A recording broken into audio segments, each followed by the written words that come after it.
ฝรั่งถ่ายรูปบริยานเลยอ่ะอ่าโอ้เขาจะมาเบิ่งกัน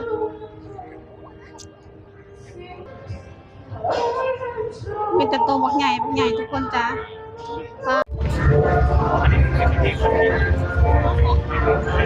สบายดีพี่FC ฝั่งไทยฝั่งลาวพบกันอีกแล้วก็น้องขวัญสวรรค์เขตเด้อใครที่ยังบ่ทันได้ลืมกันก็เขามาเบิ่งมาชมน้องขวัญหน่อยเด้อจ้าเดี๋ยวน้องขวัญสิพามาเบิ่งเจ้าถิ่นนะคะทุกคนโอ้เจ้าถิ่นโอ้เบิ่งชาวต่างชาติมาเบิ่ง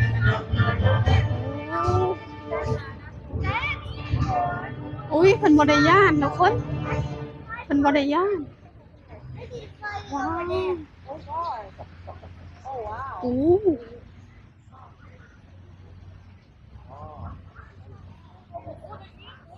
โห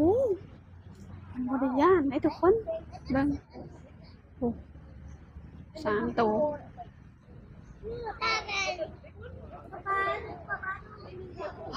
แต่ว่าหน้าแห้งหลายทุกคนว้าวเจ้าเบิ่งเนี่ยเพิ่นขึ้นมาเต็มเลยฝรั่งถ่ายรูปบริยานเลยอ่ะ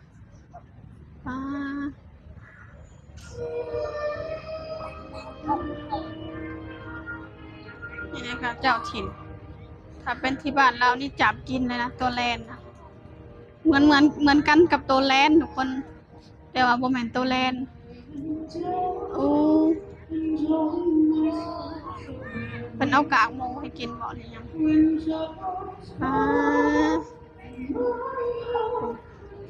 กินค่ะกินแหน่พวกเขาเจ้าเบิ่ง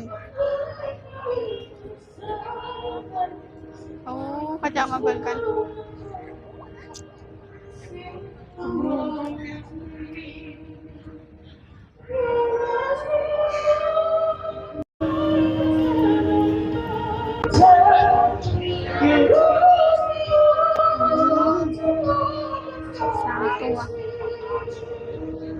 ลอยไปเลยผูทางนั้นก็เต็มทางนั้นก็เต็มทุกคนโอ้ว้า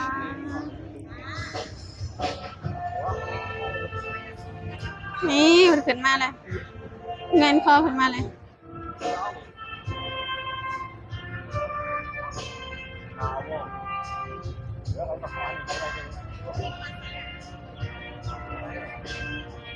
ทุกคนผู้ท่านนะคะบักหลายทุกคนมื้อนี้เพิ่นมาหลายอันนี้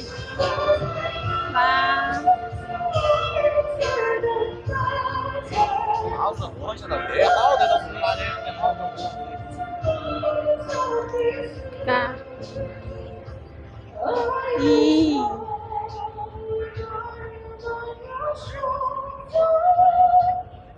เลยมาเอา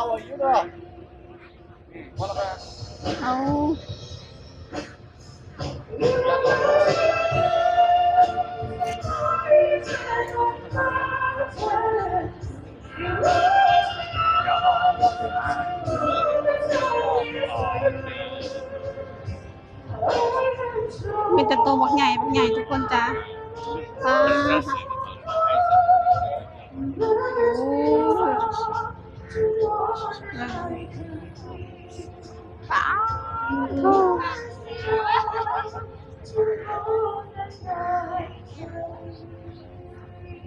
ขึ้นมาเลยนั่น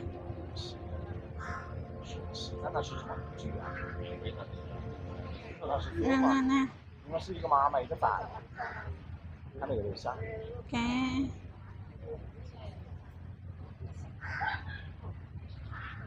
ตัวบักใหญ่ฝรั่งต่างชาติยืนแนม哎，往下去。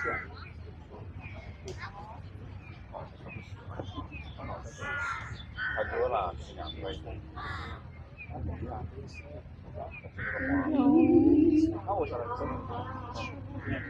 นี่นะคะทุกคน เห็นบ่ฝั่งนั้นก็มีเต็มเลย อ๋อใช่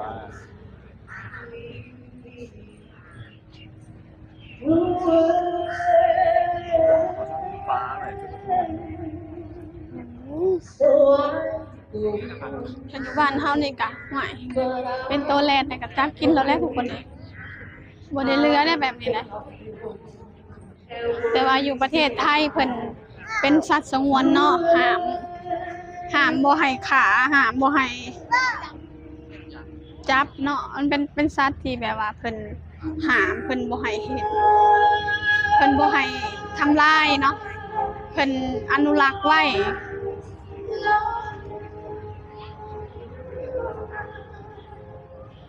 เพิ่นอนุรักษ์ไว้เนาะทุกคนบ่ให้ทำลายนี่นี่ปลาเสียดายบ่มีแนวให้เพิ่นบ่มีแนวให้เพิ่นแม่ทุกคนเลื้อยไปไหนจะเลื้อยไปไหนจะเลื้อยไปไหนจ๊ะเลื้อยไปหาแนวกินบ่หลายมื้อนี้หลายมันนี่ร้ายมันนี่ผมมีแนวกินซ้ำผู้2 โต 3 โตเต็มเหมือนฝรั่งต่างชาติเขาจะเอามา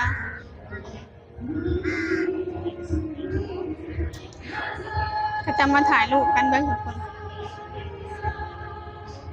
จะมาถ่ายรูปกัน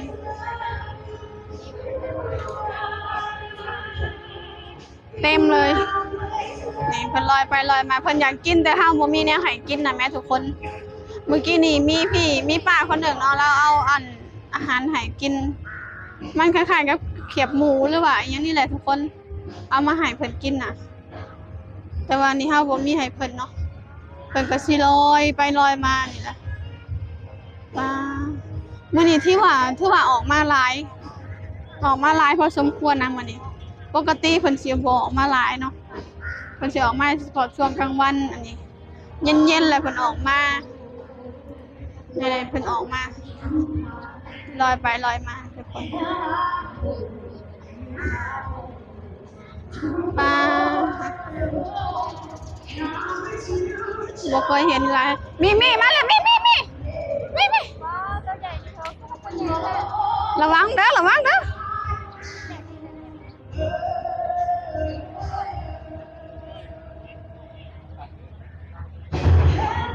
ตัวเงินตัวทองบ่มีปีกแต่ลอยได้ บ่มีปีกแต่ลอยได้อ้าวลอยมาแล้ว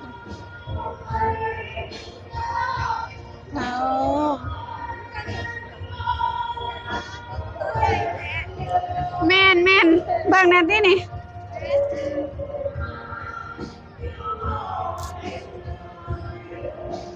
เสียดายบ่มีอาหารให้เพิ่น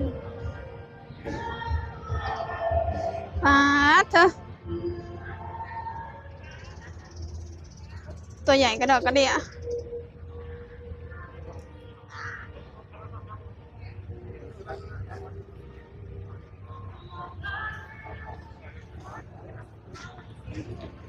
อุ้ย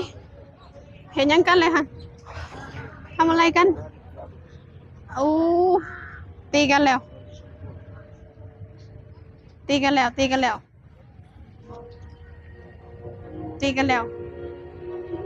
ไม่ทันตีกันแล้วทุกคนเอา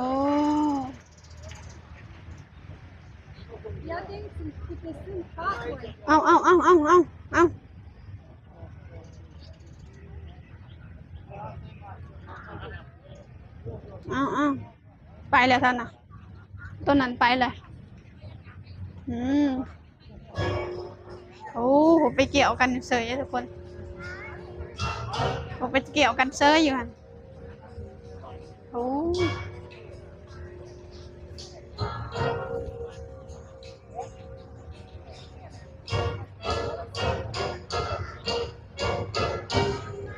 ลายแหงโอเคนะคะทุกคนคลิปนี้ น้องขวัญขอจบลงเพียงเท่านี้ก่อนเด้อเดี๋ยวพบกันใหม่คลิปหน้าเด้อจ้าเดี๋ยวน้องขวัญขอตัวไปก่อนเด้อถ้าชอบคลิปน้องขวัญกะ